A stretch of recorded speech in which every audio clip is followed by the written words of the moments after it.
mga ka-sweet life, for today's video ay papakita ko sa inyo kung ano yung itsura ng ating garden bago natin siya pagandahin. At ito yung kararating lang ng lola nyo kinabukasan. Ito kagad yung tumambad sa atin. Yes po, makakapal na mga damo at napakaduming garden. Syempre, ang una kagad inisip ng lola nyo ay ayokong ma-stress. Alam nyo na, ang lola nyo napakahilig nyo sa pagpo-farming at ayokong minasasayang na lupa hanggat maaari. And then yung stage natin, ganito kakapal yung mga damuhan dyan. Ang masaklap dyan guys, lahat yan ay matitinik halos. At kapag binunot mo yung ugat ay hanggang ilalim talaga. So, ang ginawa natin dyan ay todo linis talaga. At ang lola nyo nga nung naglinis nito ay gumamit tayo ng gunting kasi hindi natin siya mahawakan dahil nga yung gloves natin ay tela lang. So, sumusuot din yung mga tinik at masakit siyang hawakan. Kaya pinagpuputol muna namin bago namin siya binungkal ng gamit natin ay yung bareta. Tapos kung matatandaan nyo yun, yung stage natin ay kung ano-anong halaman ang nakatanim at ito nga yung isa sa mga tinanim ni nanay na napakaganda naman talagang tingnan. Ang problema nga lang guys kapag hindi marunong mag-maintain yung mga taong nagtatanim at hinahayaan na lang sila lumago at lumaki ay babahayan lang po yan ng peste, gagamba, ng anay at ng langgam. Unang-unang ginawa ng lola nyo dito guys, yung mga dati pa nating tinanim ay meron pang mga plastic mulch na natira na hindi pa talaga nila nilinis. So nilinis ko muna yun isa-isa lahat yung bed raise natin. Saka natin pinabungkal. And then tinastas ko ulit yung ating mga steel matting kasi mas gusto kong nasa loob sila nung ating lalakaran kaysa nasa loob sila ng ating bed raise. Kaya ni-repair din namin yan ni Jepoy. And then after that guys ay binungkal natin yung lupa. Syempre nag-add tayo ng konting papataba dyan. Naglagay tayo ng IPA, NPK at Coco Peat. Syempre mahalaga yan guys bago natin sila taniman. Kailangan ay malambot na yung ating lupa plus merong ma-absorb yung ating mga itatanim na pataba. And then after naman natin siya mabungkal at mahalo na yung ating mga pataba, ang ginawa naman natin ay binalot natin siya ng mulch film. Yes po, lahat po ng ginagawa ng lola yung pagtatanim ay ginagamitan natin ng mulch film. Bakit mahalaga ang mulch film? Kasi nga kailangan ay may moist yung ating mga itatanim para hindi sila natutuyuan kada tumitindi ang sikat ng araw. At para hindi naman sayang yung araw ng lola nyo, sinabay ko ng taniman yung ating mga bed raise nung natapos natin siya ibalot.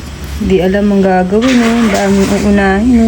So minsan yung lola nyo dito natutulala na lang kasi hindi ko alam kung ano ang unahin ko at paano namin tatapusin dahil talagang napakadami nating gagawin at hindi ko nga alam kung saan itatapon yung ating mga damo dahil hindi hinahakot ng basurero dito dahil bawal At buti na lang din nandito yung mga pamangkin ko at yung mga kapatid ko kasama si Kuya Gio, si Kuya Jepoy at nagtulong-tulong na lang kami para matapos ng kasi maraming ang bato yung ating taniman kung saan ay babalutan na. Pero kung may mga bato-bato yan ay magiging sagabal at madaling mabubutas yung ating itatakip. Tulad ng ginawa ko dun sa ating raised bed, ang ginawa ko dito sa gilid ng stage natin ay ginawa ko na lang din taniman dahil mas madami tayong mapapakinabangan kung ang ating itatanim ay yung mga gulay na namumunga kaysa sa mga ornamental plants na pinamamahayan lang ng mga langgam at kung anong insekto. At ayan nga lahat ng posible nating taniman ay binalutan ko na lang ng ating mulch film para hindi nga sila tubuan ng damo at mas madali silang ma-maintain. Tapos yung buong paligid naman natin na hindi na natin matataniman ng ating ibang gulay, ang tinanim ko naman sa kanila ay yung mga kasaba at ube natin na siya natin mapapakinabangan dahil pang matagalan na siya ay mas madali pa siyang tumubo at the same time ay napapakinabangan natin yung kanilang magiging laman at mga sanga. Ganon din yung ube dahil namumungay sa ibabaw. Yun yung ginagawa nating pamalit para sa susunod na season ng taniman ulit ng ating ube. At dahil tag-ulan na nga, ayan ang lola nyo, yan lang ang nagiging pahinga natin. Kaya that time ay naiipon yung video ko. Diyan lang ako nakakapag-edit ng madami dahil yan lang ang oras ng pahinga natin na dahil gusto ko na talaga matapos yung ating mga ginagawa. Basta gumanda ulit ang panahon, andyan na naman ang lola nyo sa garden. Tinutuloy natin yung ating pagtatanim at ito nga yung kabilang side naman ang tinataniman natin ng ube dahil napakadami na nga nating pinunla na naglalakihan na kailangan natin sila talaga may transplant. And ito yung part ng likuran natin kung saan ang tinanim naman natin ay yung ating mga kasaba and then hinaluan lang natin sila ng mga melon at kalabasa na siyang magmamulch din sa kanila paglago nila, pampatibay din ng ating plastic.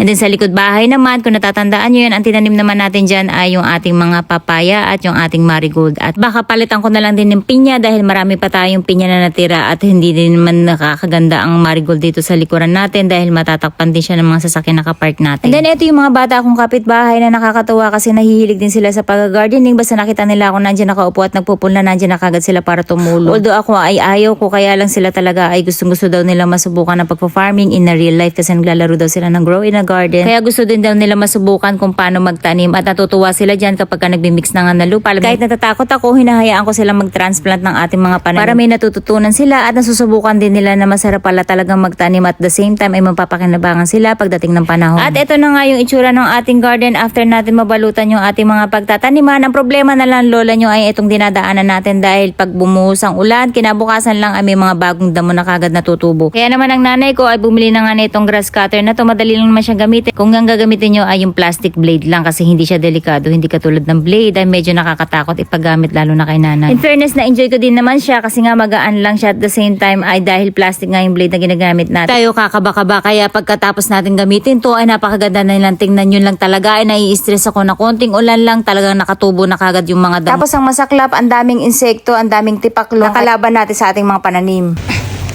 So eto guys, yung binili natin na for the meantime gagamitin natin kasi yung isang i-cover natin dito guys mas makapal. Sa Japan ko na pinabili kasi nadala na ako bumili dito sa Pilipinas dahil napakamahal niya guys. And then sa Japan napakamura lang niya, although binayaran ko lang yung box. So for the meantime ito muna yung i-cover natin and then pag dumating yun saka natin siya ipang-iibabaw. At ang size na ito guys, hindi ko na makabisado. Medyo mahaba to guys. 6M yata to by 200. 6M by 200. So, dito tayo mag-start sa dulong-dulo.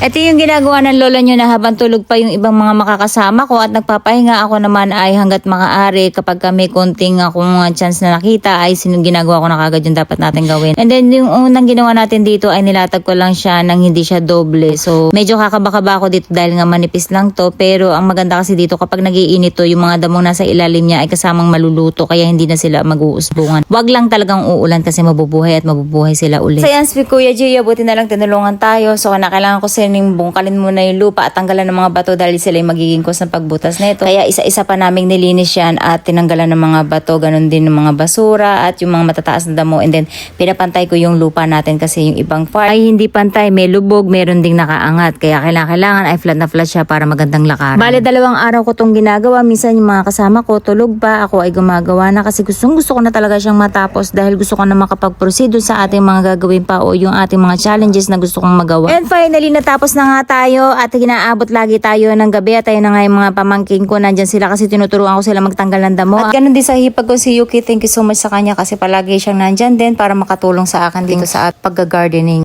So ayan guys, nandito tayo sa ating garden kasi gusto ko na ipakita sa inyo yung last chapter ng pag-aayos natin ng ating taniman dito sa likuran kasi ang laki talaga ng pagbabago guys. Lahat ng dumadaan dito na-amaze actually kahit hindi ko kakilala. Kakausapin ako bigla para sabihin lang sa akin na ang laki ng pagbabago nang nangyari dito sa ating garden. At ang sabi nga nila ay akala nila dati talaga walang nakatira dito. Kung bakit? Dahil nga puno ng damo talaga at nakasampay na nga yung mga damuhan dun. So ngayon papakita ko na sa inyo kung ano na ang itsura ng ating farm dito sa ating likod bahay.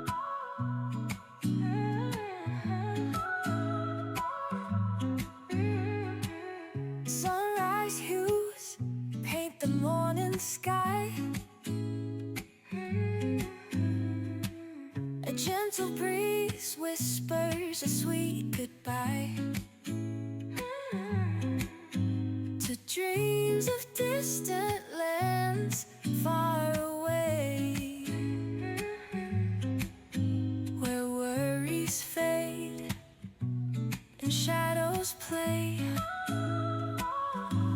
Sipping coffee, warm and sweet, a moment's peace, a quiet retreat. The world outside can rush and wait. In this cozy space, I seal my fate. The aroma fills the air with glee, a comforting embrace just for me. With every sip, a new story unfolds. In the depths of the cup, the future beholds. Sipping coffee, warm and sweet, a moment's peace, a quiet retreat. The world outside can rush and wait. In this cozy space, I seal my fate. The steam rises, a swirling dance, a fleet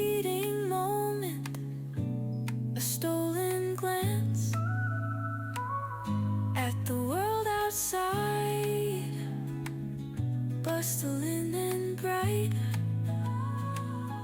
But here in my haven, everything's right. Sipping coffee, warm and sweet, a moment's peace, a quiet retreat. The world outside can rush and wait. In this cozy space, I seal my fate as the last drop lingers on my tongue. A sense of calm, like a song unsung. The world awaits, but I'm ready to face with a warm heart and a coffee embrace. Sweet Life TV and coffee's gentle sway. Find solace and peace in every day.